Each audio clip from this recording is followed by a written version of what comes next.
A Rádio USP apresenta Programa Universidade 93,7.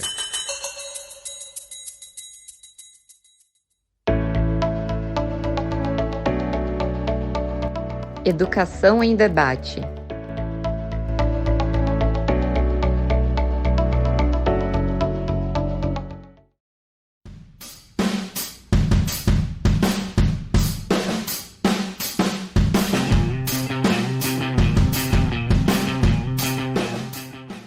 Este é o segundo episódio do nosso especial sobre linguagem neutra. A primeira parte você ouviu na semana passada. O arquivo do programa já está disponível no site usp.br/radiojornalismo. Nós contamos com a presença de Raquel Meister Freitag, Bruni Medeiros e Lux Ferreira Lima, que são especialistas no assunto. Até agora falamos sobre a linguagem neutra na comunicação em massa, mas e na educação? Atualmente, existem alguns projetos de lei contra o ensino da linguagem neutra nas escolas. Esses projetos são consequência do conservadorismo que cresceu no Brasil nos últimos anos. No especial de hoje, apresentaremos a reportagem sobre linguagem neutra na educação, de Gabriela Salles.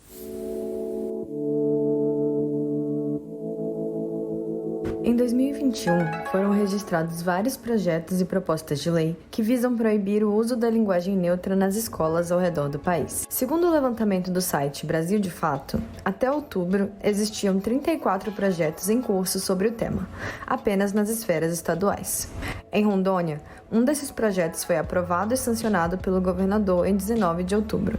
Também existem outros projetos do tipo em nível municipal, alguns já aprovados. Muitos dos autores desses projetos pertencem a partidos conservadores e se baseiam em argumentos mais ligados a posicionamentos políticos do que a conhecimento técnico. Mas discutir o uso da linguagem neutra nas escolas vai muito além dessa argumentação e envolve diversos fatores. Para a autora Kátia Simone Benedetti, licenciada em Letras e especializada em Psicopedagogia, a questão passa primeiro pelas dificuldades do sistema de ensino.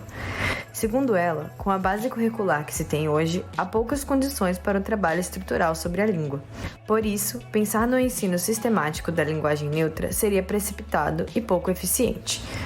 Kátia acredita que a escola pode discutir as questões de gênero e sexualidade de maneira muito mais eficiente e com embasamento científico. Porém, o uso da linguagem neutra em ambiente escolar não fica restrito ao ensino sistemático. Para Joaquim Ferreira, professor e co-coordenador estadual do Instituto Brasileiro de Transmasculinidades pelo estado do Ceará, é impossível não tratar da linguagem neutra na escola, porque os estudantes já entram em contato com o assunto fora da sala de aula.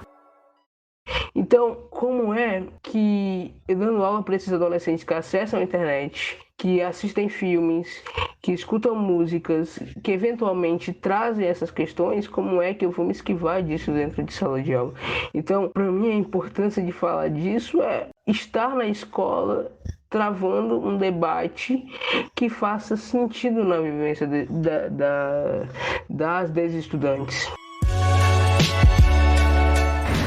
Ele considera que abordar o assunto na sala de aula pode dar suporte aos alunos em busca de suas identidades.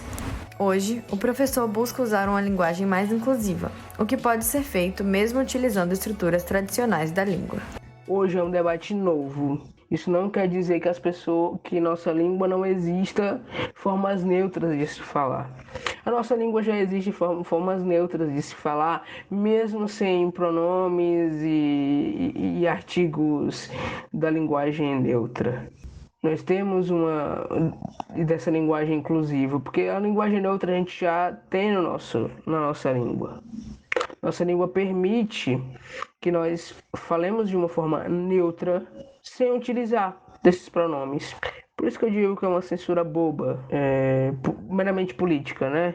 Essa questão de barrar a linguagem neutra e inclusiva nas escolas. Os maiores benefícios de se fazer esse debate em sala de aula, na minha visão, é perceber que ele é aceito e que futuramente nós teremos gerações mais abertas para respeitar as pessoas.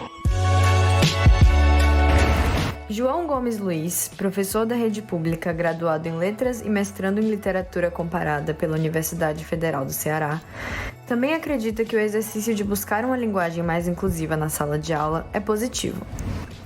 Ele percebe uma boa receptividade por parte dos estudantes e considera que abrir o diálogo sobre o assunto é sempre positivo. Então, o que a gente pode fazer como um educador da contemporaneidade é abrir o espaço da sala de aula para a escuta, para possibilidades, né? A gente não tem ainda teorias formadas, sólidas sobre as coisas, então a gente vai abrindo caminhos de acolhimento, né? A sala de aula é isso.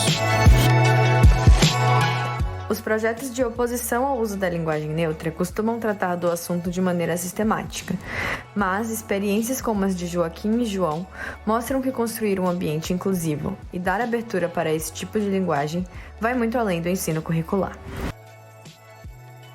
O que eu acredito, então, para o panorama da nossa contemporaneidade é que não necessita um educador dar aula sobre a sigla LGBT e colocar no currículo aula de linguagem neutra. Então, uma dica assim, bacana, né, para nós educadores é que se identificarmos, por exemplo, algum estudante que trata a si mesmo por meio de pronomes diferentes do que as pessoas o tratam, a gente pode retirar a demarcação de gênero quando a gente se referir a ele. Ou então mudarmos, né, os substantivos para uns mais gerais, como pessoas, gente, pessoal. Então, são maneiras, né, maneiras simples que eu acredito que demonstram respeito às identidades, né? Eu sou Gabriela Salles, para a Rádio USP.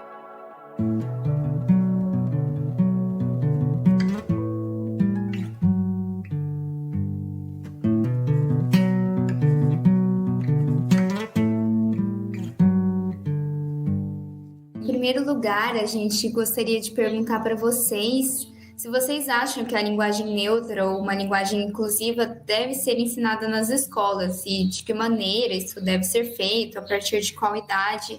A gente pode começar com a Raquel. Dentro de todas as ações de inclusão, né, o tratamento à discriminação e ao preconceito, a sensibilidade com o uso da língua deve perpassar o currículo e não é em uma aula, né? Isso é em todas as disciplinas. Então, em todas as disciplinas, né, nós teríamos oportunidade de discutir essas questões. E, em específico, né, a emergência de novas formas na língua para representar o não binário, isso faz parte de um repertório e isso faz parte da diversidade linguística. Então, se esse é um tema que chega à sala de aula, né, é direito de aprendizagem do estudante ter acesso, né, à diversidade linguística, à reflexão sobre o pertencimento e a identidade. E isso está dentro da Base Nacional Curricular Comum. Então, de alguma maneira, isso vai chegar à escola. Isso vai chegar à escola não pela curricularização, mas por uma própria demanda de uso. São os alunos que vão trazer isso para a escola, né? Como Bruni e Lux falaram, são estudantes que se sentem sensibilizados pela forma, porque se sentem representados pelas suas novas formas, porque viram essa forma em algum lugar e acharam curiosa, diferente, querem saber o que é, o que não é, se está certo ou errado, porque na escola ainda chega em termos de certo e errado, e papel de quem está à frente da disciplina de língua portuguesa promover essa reflexão, respeitando os direitos linguísticos dos aprendizes, respeitando as diversidades que coexistem no espaço escolar, e nenhum decreto, nenhum projeto de lei vai ser superior à BNCC. Bom, sim, eu acredito que a linguagem não binária deva ser trazida para a escola e, como a Raquel mencionou, perpassando disciplinas, né? O que é importante é que ela seja naturalizada e ela seja trazida assim, o mais cedo possível. A partir de um debate, no que toca especificamente, né, à língua portuguesa, a partir de um debate sobre regras de língua e coloquialidade, quando a gente está falando dos neopronomes. Mas o mais importante, eu acredito, é inserir alunos nesse debate e convidar alunos para o debate, né? a idade ou o nível do entendimento de crianças, acredito que não deva ser uma preocupação, a não ser, não sei, né, em termos específicos do ensino da língua portuguesa, que é algo que não é a minha área. Mas em termos de um debate sobre gênero, né, que é algo que aparece bastante quando a gente vai olhar para discussões sobre esses projetos de lei, impor um gênero para as crianças, etc. e tal, eu acho que é importante a gente perceber que a gente fala e ensina sobre gênero a crianças desde basicamente o momento em que elas vêm ao mundo, né? Antropólogos Bernardo Fonseca Machado, Beatriz Acioli Lins e Michele Escora, no livro Diferentes, Não Desiguais, a questão de gênero nas escolas, destacam com muita eloquência esse processo no contexto educacional.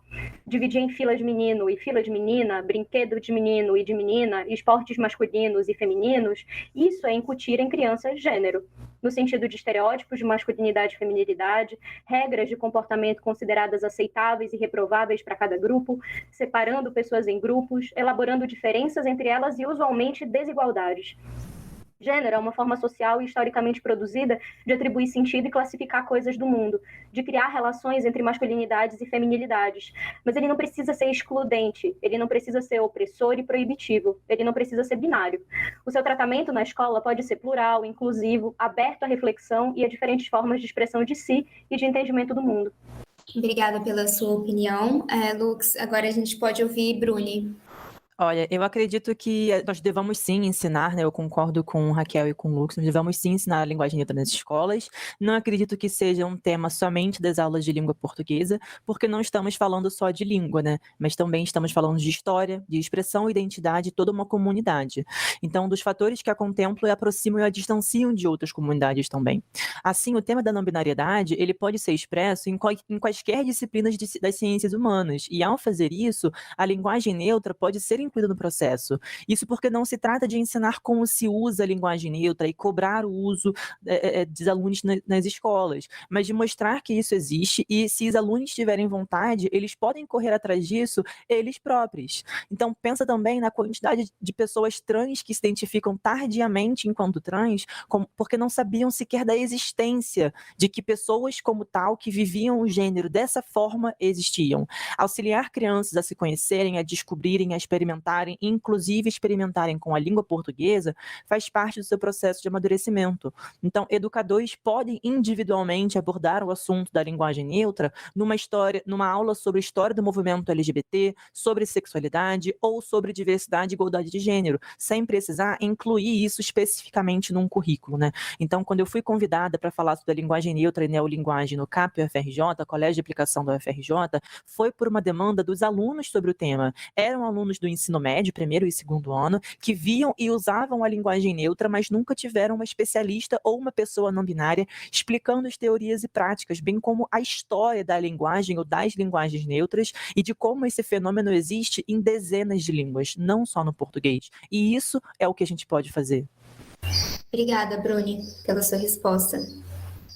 E o que pode ser feito no atual contexto político com a falta de incentivo à educação e os constantes ataques aos movimentos feministas e LGBT+. Primeiro ouvimos Bruni. Então, eu não sou uma boa provedora de soluções, isso é uma coisa que eu adoro falar. Eu acredito que o caminho mais natural deva ser a língua se estabelecer nos seus usos. As empresas e marcas já estão adotando a neolinguagem e eu te garanto que ninguém está obrigando elas a fazerem isso, né? O fato disso ocorrer é simplesmente e puramente a resposta a uma demanda da sociedade e o modo como o capitalismo visa atacar os desejos e vontades, né, da sociedade, objetivando um lucro em cima disso. Então, se não fosse um desejo da sociedade ver a linguagem neutra no dia a dia, ela não seria tão rentável para as empresas.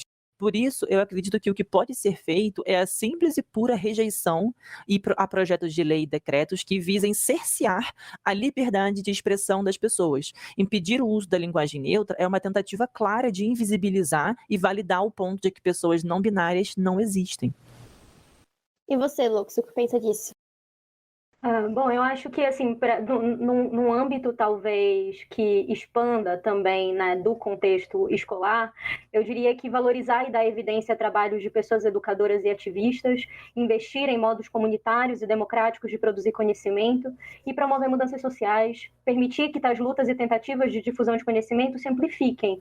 E isso envolve, inclusive, contribuir materialmente, quando possível, em projetos de difusão de conhecimento e em ativismo de base. romper a rede de desinformação e de criação de pânicos morais passa tanto por disputas de narrativas, quanto por tornar possível que tais projetos se mantenham. São pessoas que estão por trás disso, pessoas que estão enfrentando contextos de precarização extrema, assim como boa parte da sociedade brasileira, mas que é agravada pela desigualdade de gênero e pela LGBTfobia, que limitam oportunidades e vulnerabilizam sujeitos, né?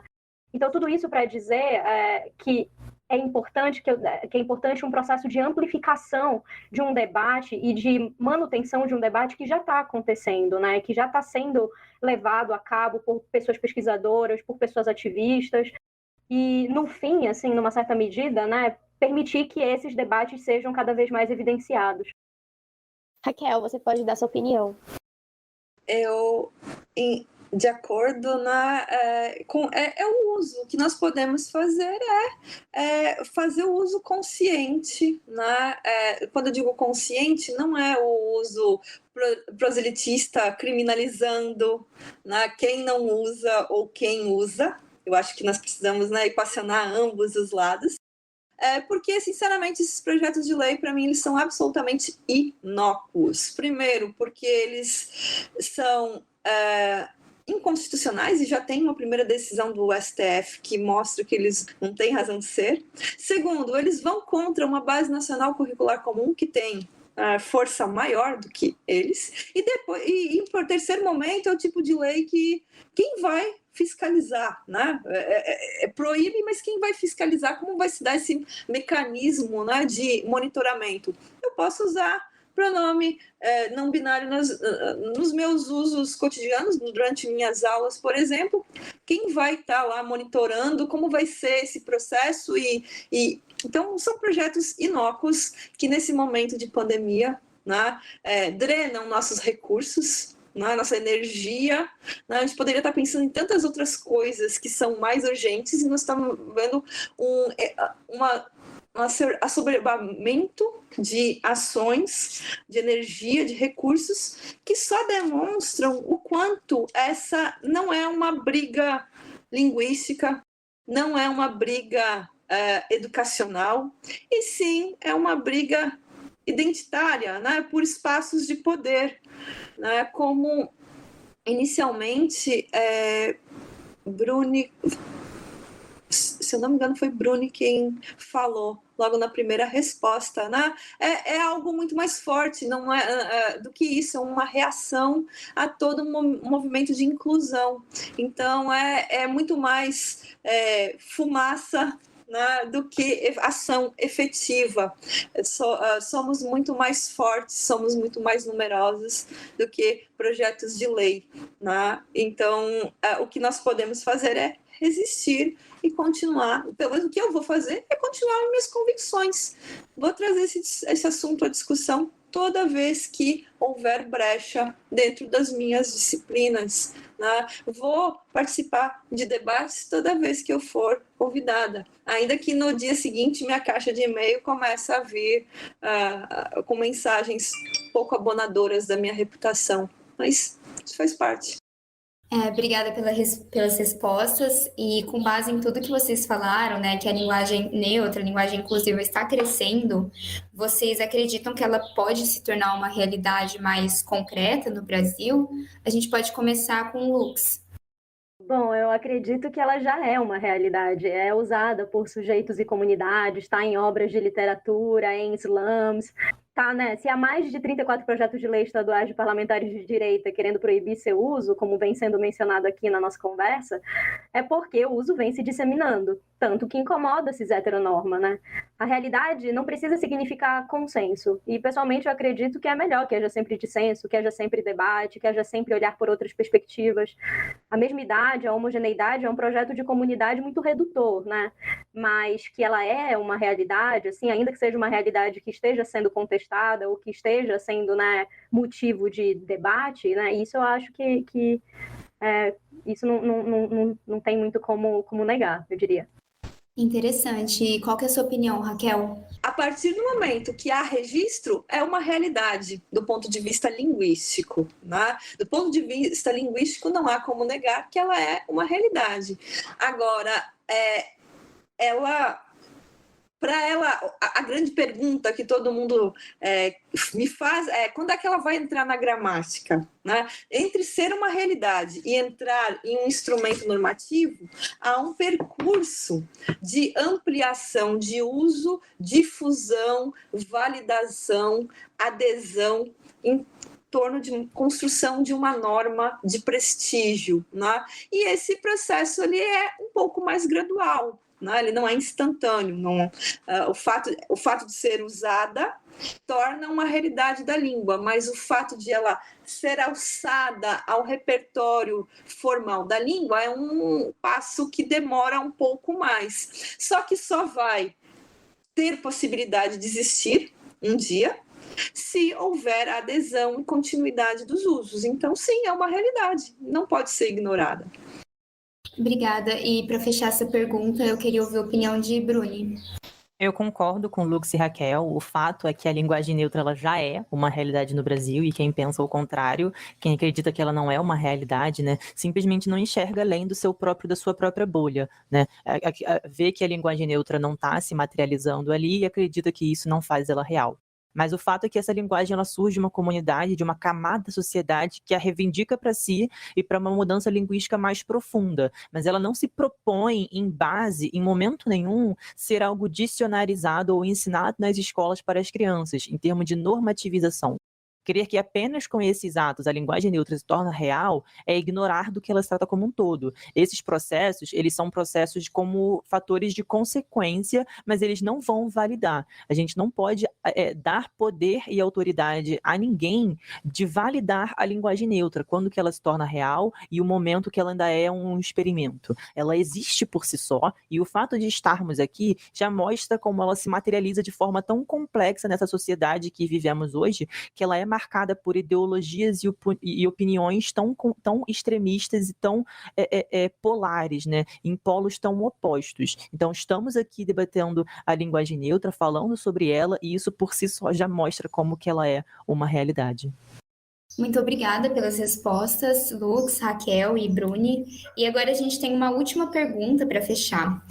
No bloco anterior, vocês comentaram sobre como tornar a linguagem neutra mais acessível no cotidiano.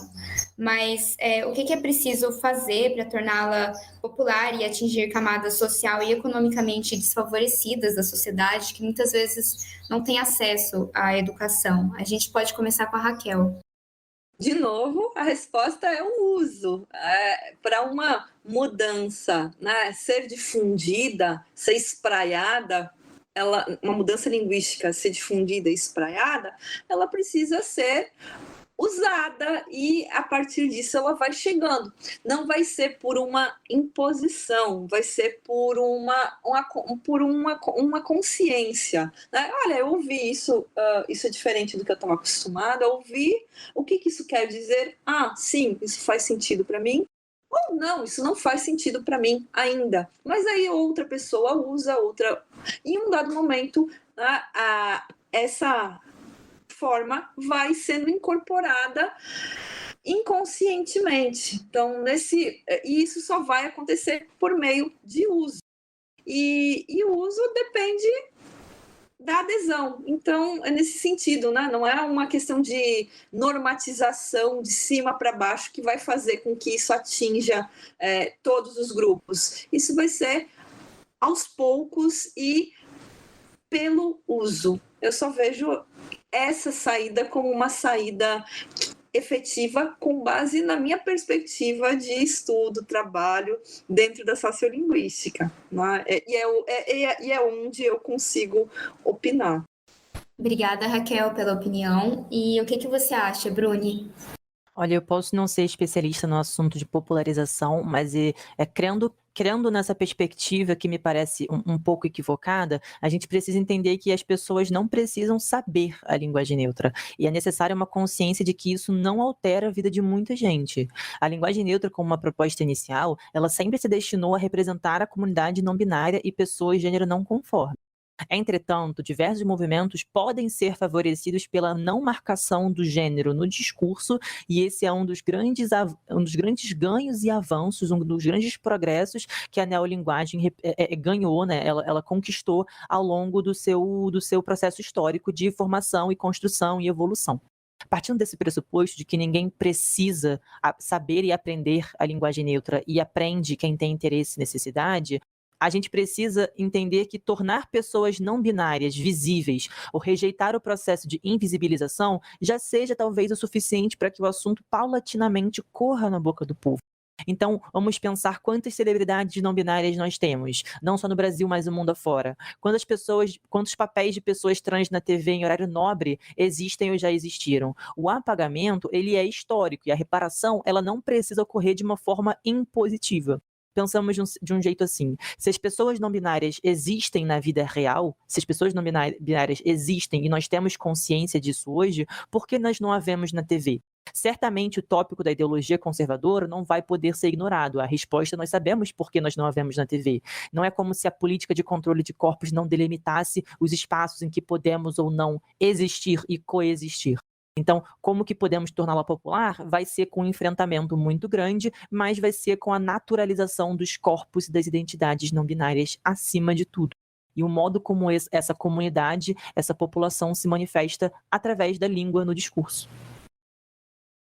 Obrigada, Bruni, pela sua resposta. E agora, para fechar, eu queria ouvir, Lux, o que você acha disso?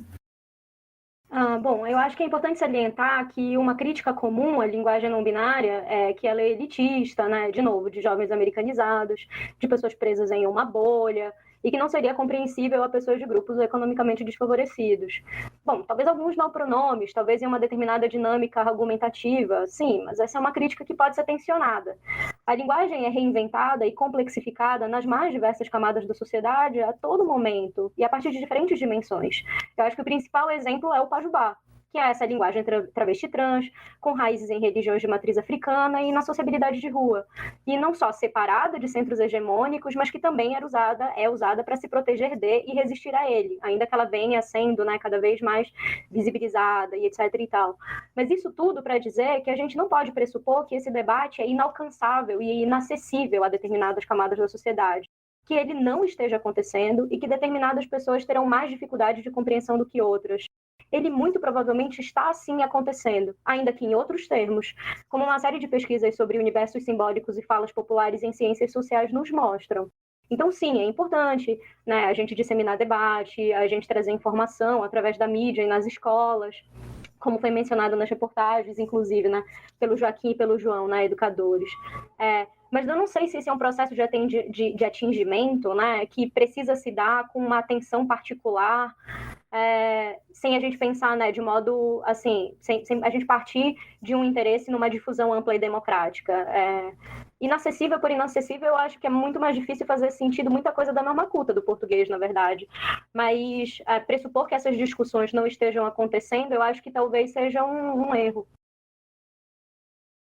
Obrigada pela sua opinião, Lux, e muito obrigada pela participação de todo mundo, de vocês três. Infelizmente, o nosso programa chegou ao fim. Agradecemos novamente a presença de Raquel Meister Freitas, Bruni Medeiros e Lux Ferreira Lima.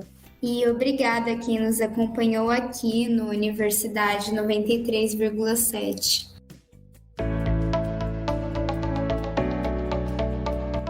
Linguagem neutra.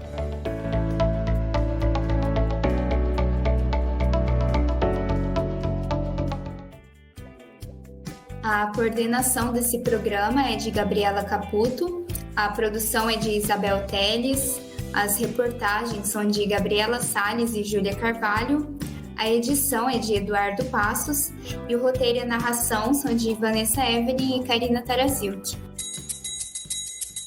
A Rádio USP apresentou Programa Universidade 93,7.